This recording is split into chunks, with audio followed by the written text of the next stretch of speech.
Welcome back to the channel. This is the Action Figure Grader, and today's video is going to cover some vintage Star Wars figures that sold on eBay. We've got some loose complete figures and vehicles. We've got some loose graded figures, some last 17, both graded and ungraded, even a Power of the Force Yakface coin that sold by itself. A pretty decent kind of wide assortment, a potpourri video, if you will. And I just want to say thanks to those of you that watch the channel. Don't forget to leave me a like, as it does help out. And I hope you guys find this information helpful as you are adding to your collection. So let's start off with a few loose complete items. I've got two different Luke Farm Boys that sold, both of them with the brown hair. And this one was sold by LM Lane. This was a 2-line Hong Kong, larger font on the back of the leg, and this is kind of the lighter brown haired color Hong Kong.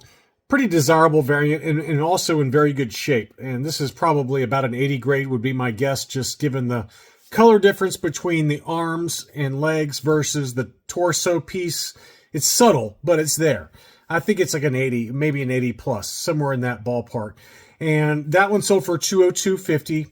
Likewise, here was another brown-haired Luke. Now, this was over in the UK, so I'm guessing that this was the no COO brown-haired Luke.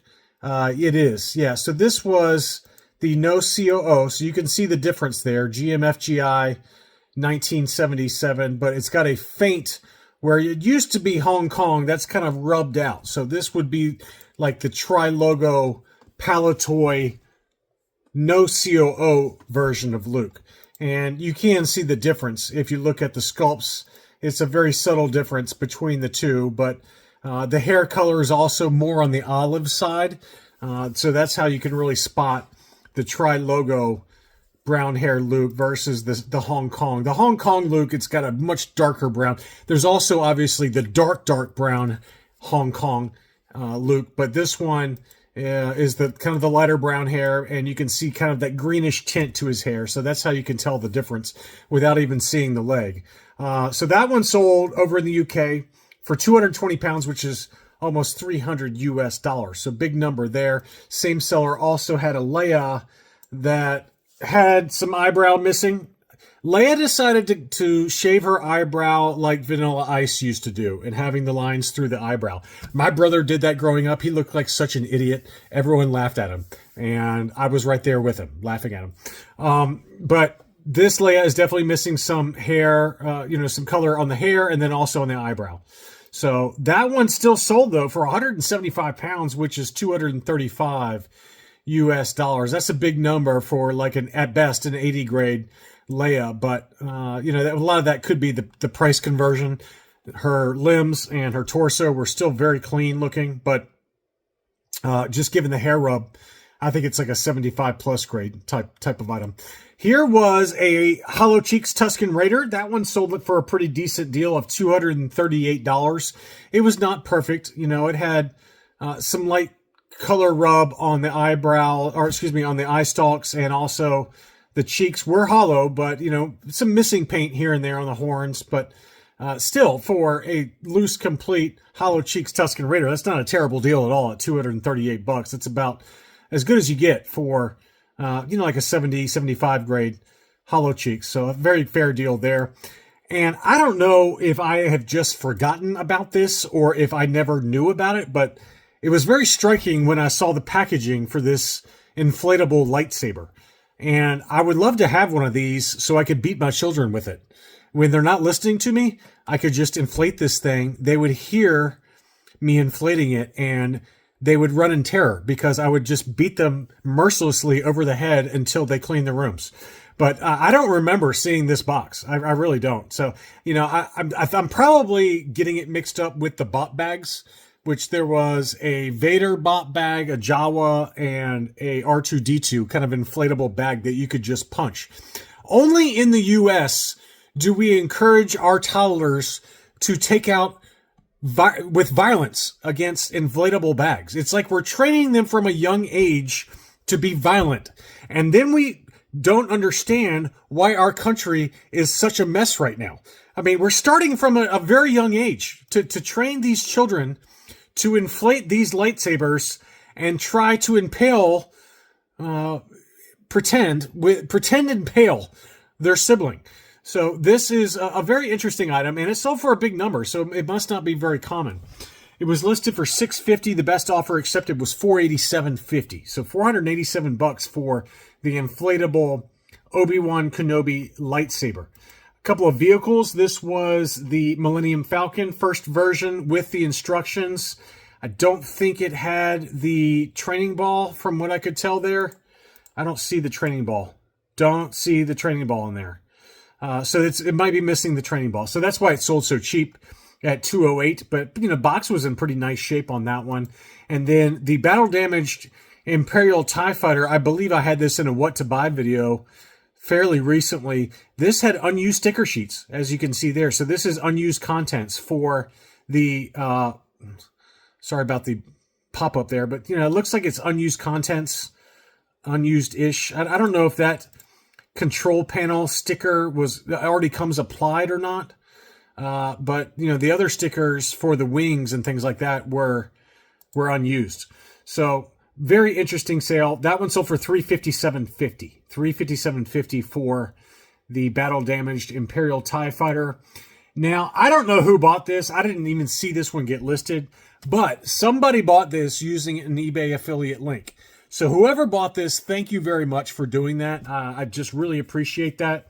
But this was, I thought, a really good deal. This was in the UK, a UKG 85% vinyl cape Jawa, old case style, that was listed for about $2,800 US. And the best offer accepted was $1,827. So they came off over $1,000 on an old case style UKG 85 vinyl cape Jawa. $1,800 is a bargain. That is a steal of a deal for somebody. So congratulations, whoever got that for $1,800. UKG 85%, straight 85 for the subscores. Very good deal there. And again, somebody, I don't know who it was, but somebody bought this using an affiliate link, and I just want to say thank you for doing that. Really appreciate that. Some other high-grade gems that sold at auction, and these numbers were pretty eye-opening. This was an old case style. This is like the oldest of the old case style Darth Vader. No dowels around the neck or anything, just slapped inside a case. But it was an AFA 90 Darth Vader standard Hong Kong, and that sold for $629 on 28 bids. So that was a huge, huge number for an AFA 90, and it really shows you the power of the 90 grade. An AFA 85, it's what, like 300? 350, somewhere in that ballpark for an AFA 85. Tops, probably not even that much, really. But so it's a huge multiple going from an 85 to a 90 for Darth Vader. Same seller had another one that was also a big surprise. Now, this one is the second generation cases with the dowels around the necks. And then obviously they moved over to the recessed accessory case for the latest Gen 3 cases. But this was an AFA uncirculated 90 TIE Fighter pallet, gold level TIE Fighter pallet that sold for $572. Holy moly, that is a lot of money for a loose graded TIE Fighter pallet. But again, a U90 is very tough to find. I imagine that's pretty low on the population report. So that was probably why it went as high as it did. But that is a huge number there. Some other more common loose graded figures that sold. This was an AFA 80 for Princess Leia. Now, this one was graded AFA 80 that sold for $217.50, and you compare it again to this one that sold for $235 US that was not graded and in worse shape. So it's a pretty stark difference going from those two that somebody would pay that kind of number for a loose complete figure with the hair rub and the eyebrow rub versus an AFA 80 that sold for $217.50. That's a big price difference. So black hair and belt, this is the black hair and belt variation. Obviously there's a brown hair and belt variation, and it's very tough to spot the difference, but you can see how dark that hair is relative to it's a little bit lighter brown color for the brown hair. Same seller also had the orange logo AT-AT driver. This one had the new case style and sold for $260. Hong Kong orange logo. Obviously there is a red logo for the helmet on that one, but AFA 85 sold for $260. I'm always surprised, even though I never should be, that an AFA 85 plus for Admiral Akbar just never goes for that much money. And then I always forget that it's because it's Admiral Akbar, probably didn't get a lot of playtime with the kids, just given how boring of a character he was, at least in terms of as an action figure. So people just didn't really play with it. And so as a result, there's a lot of AFA 85 pluses and 90s on the census. This is the beige torso versus the cream torso. So lots of little variations for these characters, but an AFA 85 plus gold level sold for $157.50, which that is down a little bit. I think the last 85 plus I remember selling for $170, and even then I thought it was kind of low for an 85 plus, but this one went for $157.50. We had an Amanamon, and here's an interesting comparison. AFA 85 new case style that sold for $327 versus this one that was loose, complete, ungraded that sold for $295. So Amanamon is definitely on the way down in terms of price. It's really come down a lot, and hardly any difference in price in an auction between an AFA 85 versus a loose complete figure. That's pretty nuts to me, but that's what it is. So $300 after shipping, and this one sold for $327 free shipping, AFA 85. It's pretty wild. Some other loose complete last 17s that sold. We had Warwick, that sold for $320.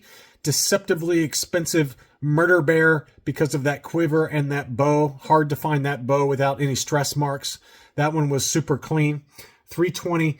We had EV99 that sold in an auction. It was pretty clean. I kept looking for a reason why this one sold so cheap. I don't think it had any breaks to the figure. No issues, arms move, overall great condition, and it sold for $265. That is a great deal for an EV99, typically one of the more expensive last 17 figures. The A-Wing pilot had just a slight couple of rubs there on the silver chest apparatus that still sold for $404. Pretty wild to see that one go for that high, just given that it was not near mint plus condition. And then Yakface continues to astound with their final sales prices. AFA 85s are typically in this 850 range, but this one was a loose complete, ungraded Yakface that sold for $858. Big number. And then somebody had a Yakface coin, Power of the Force coin, that was definitely in pretty rough shape. I mean, it was, a lot of rub to it and, things like that and discoloration to it. It still sold for $810. So that one is a very expensive coin and continues to be a very expensive character. So I hope that you enjoyed this look at recent sales. Thank you again for watching, and I'll be back soon.